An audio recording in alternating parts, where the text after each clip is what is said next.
बिस्मिल्लाहिर्रहमानिर्रहीम। अस्सलामुअलैकुम। मैं हूं मोहम्मद इमरान और आज हम कुछ कॉमन जी कोड्स डिस्कस करेंगे जिसके लिए हमें कटिंग स्पीड का फार्मूला देखना होगा। ये कटिंग स्पीड पाई डी एन ओवर 1000 होती है, जिसमें पाई एक कांस्टेंट है जिसकी वैल्यू 3.14 है और डी वर्कपीस का डायमीटर है और एन ये नंबर ऑफ रेवोल्यूशन है, क्योंकि स्पिंडल के रेवोल्यूशन है। अब हम G50 को देख लेते हैं। G50 किस लिए इस्तेमाल किया जाता है?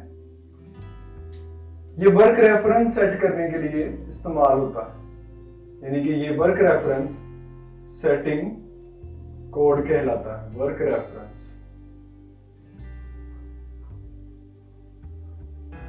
रेफरेंस सेटिंग क्या मतलब है? हमारा एक वर्क पीस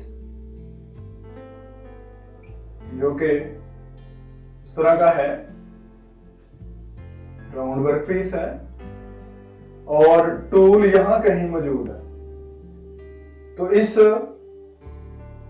टूल के एक्सिस होम पोजीशन पर 0 0 है, तो मुझे इस वर्क पीस के सेंटर में रेफरेंस सेट करना है, जिसको हम नॉर्मली वर्क रेफरेंस के नाम से जानते हैं।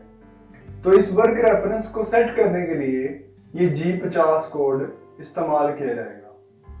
फॉर्मेट क्या होगा? इसको हम G50 X और Z की वैल्यू और साथ मैक्सिमम स्पिंडल स्पीड देते हैं। वैल्यूज मुख्तलिफ टूल्स के लिए मुख्तलिफ तरह से ली जाती हैं, जैसा कि मिसाल के तौर पर टर्निंग, फेसिंग और थ्रेडिंग के लिए एक ही तरीकाकार है कि हम इस वर्कपीस के ऊपर टूल को उसके करीब ले जाते हैं, ले जाकर सबसे पहले फेस पर टच करवाएंगे। इधर फेस पर टच करवा के तो स्क्रीन पर देखेंगे एक्स और जेड की दो वैल्यूज आएंगी। उन एक्स और जेड की दो वैल्यूज में से इस वक्त हमने जेड की वैल्यू लेनी है। लेट्स से वो जेड की वैल्यू -200 आ रही है, तो हम यहां G50 में +200 लिख देंगे।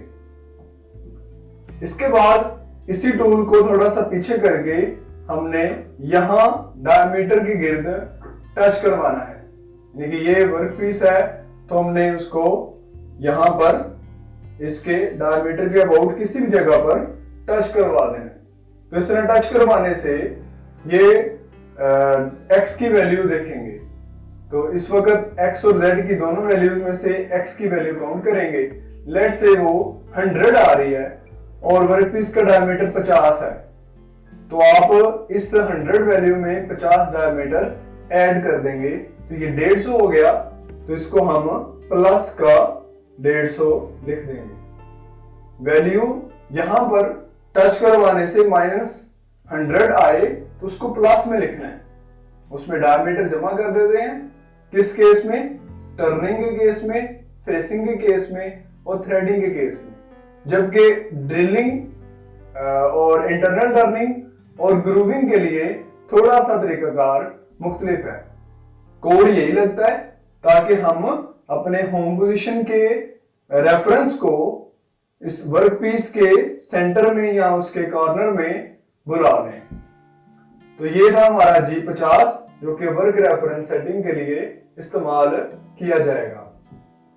इसके साथ G96 और G97 ये दोनों कोड्स स्पिंडल स्पीड के लिए इस्तेमाल होते हैं।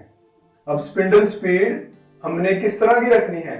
लेट्स से हम अपने स्पिंडल को चाहते हैं कि वो वर्किंग के दौरान अपने रोटेशन कम ज्यादा करता रहे, यानी कि चेंज करता रहे, तो फिर हम G96 इस्तेमाल करेंगे। G96 ये कांस्टेंट कटिंग स्पीड होता है, कांस्टेंट कटिंग स्पीड या वेरिएबल स्पिंडल स्पीड, या variable spindle speed. Constant cutting speed क्यों बोला जा रहा है? क्योंकि जब G96 लगता है तो उस वक्त कटिंग स्पीड सेम रहेगी। और कटिंग स्पीड हम क्यों सेम रखते हैं? ताकि हमारे वर्कपीस के ऊपर सरफेस फिनिश आ जाए। सरफेस फिनिश उस वक्त आएगी जब हम कटिंग स्पीड को कांस्टेंट रखेंगे। तो कटिंग स्पीड को कांस्टेंट रखने के लिए हमें वर्कपीस के डायामीटर के चेंज होने के साथ साथ अपने स्पिंडल की स्पीड को चेंज करना होगा। जैसा कि यहां पर इस फॉर्मूले से जाहिर है कि अगर हम यहां ये कटिंग स्पीड कांस्टेंट रखना चाहते हैं तो फिर यहां पर वेरिएबल मेरे पास दो ही हैं, एक डायमीटर है और दूसरा स्पिंडल की स्पीड है। तो मेरा डायमीटर तो टर्निंग ऑपरेशन में कम होता जा रहा है, तो इसके कम होने से ऑब्वियसली अगर स्पिंडल स्पीड सेम रहे तो फिर ये चेंज होगी। मुझे तो ये सेम रखनी है। ओवरऑल ऑपरेशन में जो डायमीटर कम होता जाए मुझे कटिंग स्पीड सेम रखनी है। तो फिर मैं क्या करूंगा? डायमीटर के कम होने से मैं नंबर ऑफ रेवोल्यूशन बढ़ा दूंगा, और नंबर ऑफ रेवोल्यूशन अगर स्पिंडल की डायमीटर कम होने से स्पिंडल स्पीड बढ़ जाए तो फिर ये कटिंग स्पीड कांस्टेंट रहेगी। तो इस तरह हमारा ये G96 उस जगह पर इस्तेमाल होगा जहां पर हमें कांस्टेंट कटिंग स्पीड चाहिए हो।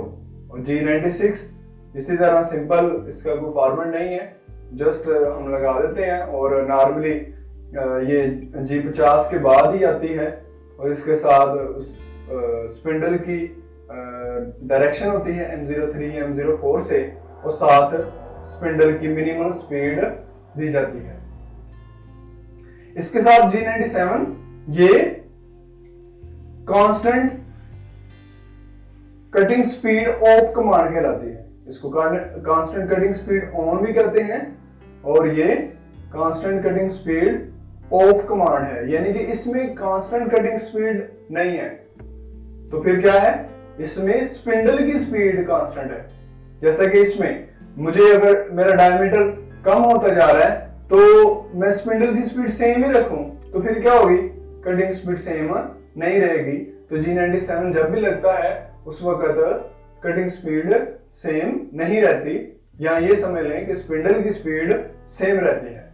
और ये कुछ ऑपरेशंस में, जैसा कि ग्रूविंग ऑपरेशन है, थ्रेडिंग ऑपरेशन है और ड्रिलिंग ऑपरेशन है, इन ऑपरेशंस में हम अपने वर्कपीस को और टूल को स्मूथली ऑपरेट करने के लिए हम नॉर्मली स्पिंडल की स्पीड सेम रखते हैं। इसके बाद मेरे पास ये भी G97 भी सेम इसी तरह लग जाता है, सिमिलर फॉर्मेट है। G98 और G99, G98 और G99 ये दोनों फीड के लिए इस्तेमाल होते हैं, यानी कि टूल की फीड किन यूनिट्स में होगी उसके लिए इस्तेमाल किए जाते हैं। तो ये फीड पर मिनट होता है, फीड पर मिनट, और ये G99 फीड पर रेवोल्यूशन होता है। तो ये समझ लें आप, G98 फीड पर मिनट है और G99 फीड पर रेवोल्यूशन है।